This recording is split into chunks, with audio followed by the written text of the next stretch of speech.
the father of the miraculous drink of life, ama dawa ya miujiza, was called Ambukilie Mwasapile, otherwise known as Babu wa Loliondo. He was a retired Tanzanian priest of the Lutheran Church. He used a tree called Mugariga, Carris Spiraluna. The tree is found in various regions of Africa, America, Asia, Australia, among other continents.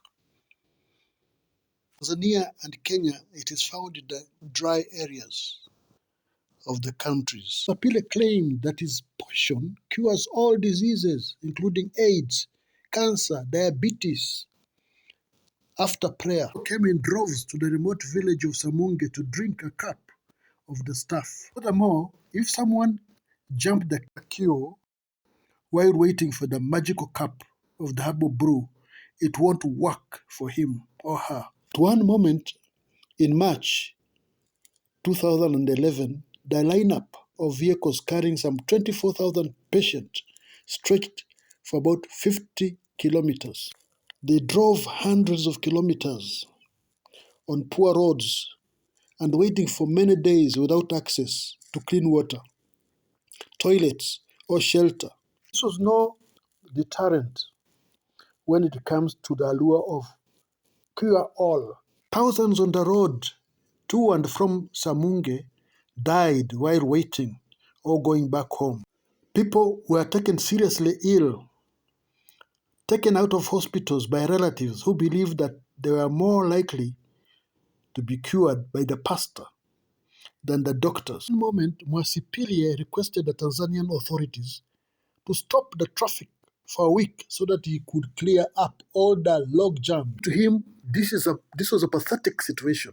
He complained that something should be done to stem the crisis. It was all pathetic because people were being misled. It cost the lives of many people. Documented reports attest to patients with serious diseases refusing to take their antiviral drugs after being told by Baba that they had been healed. He paid outrageous amounts of money for transportation to Samunge. An estimated 7 to 8 million people made the journey to Samunge village. They came from northern, eastern, central, and southern Africa and other parts of the world, traveled by charter planes, buses, and vehicles, included presidents, prime ministers, legislatures, cabinet secretaries, senior civil servants, businessmen, farmers, and other prominent personalities came from all races in the world. Samunge was truly alive. Everybody was yearning for that one cup of herbal concoction. The phenomenon did alert many scientists. Reverend Mwasipile describes how he was instructed in a dream to use a concoction of the root of the Mugariga tree to heal people with chronic illnesses. Pray over the root before preparing the concoction and pray again before personally administering it to the patients. Babu wa Loliondo referred to it as Kikombe cha Babu.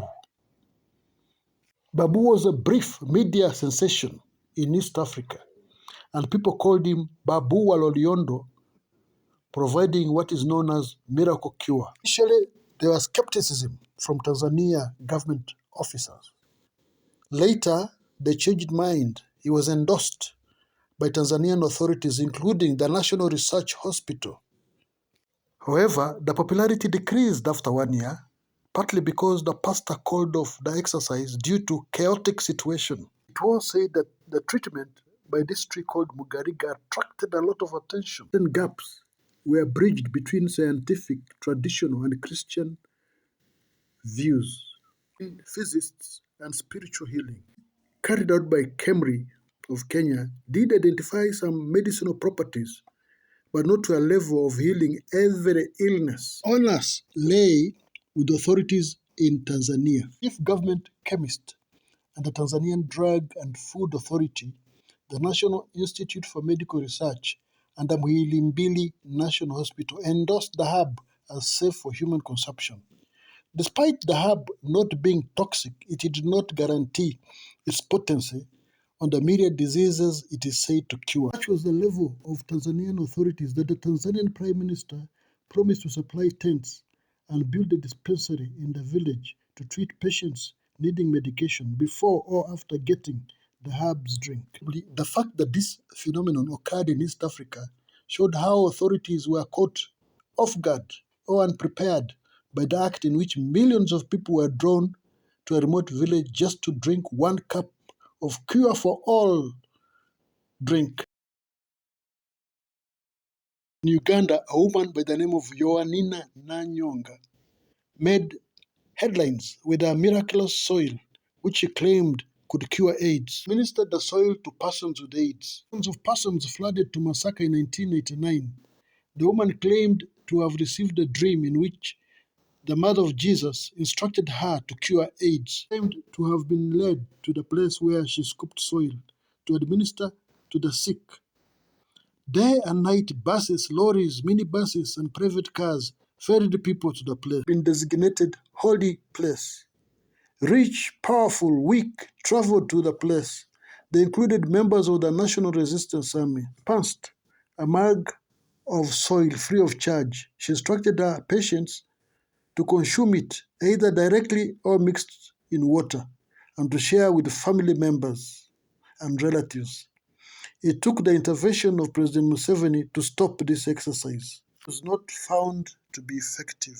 By the time it was stopped, a crater had been dug in the compound of the lady. The thing of interest here was that the lady did not request for money.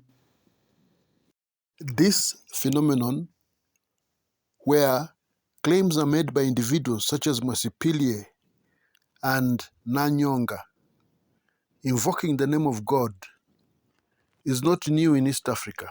However, the fact that millions can be mobilized to travel means a lot to the spiritual health of the people. It also shows how health of a people can force them to seek unproven means of treatment. Recent cult-inspired death in Shakahola, Malindi in Kenya shows how people can seek false and fake preachers to seek solution to their problems by means not inspired by God. I hope this has provided some lessons to all of us. Kindly subscribe, comment, and give a like.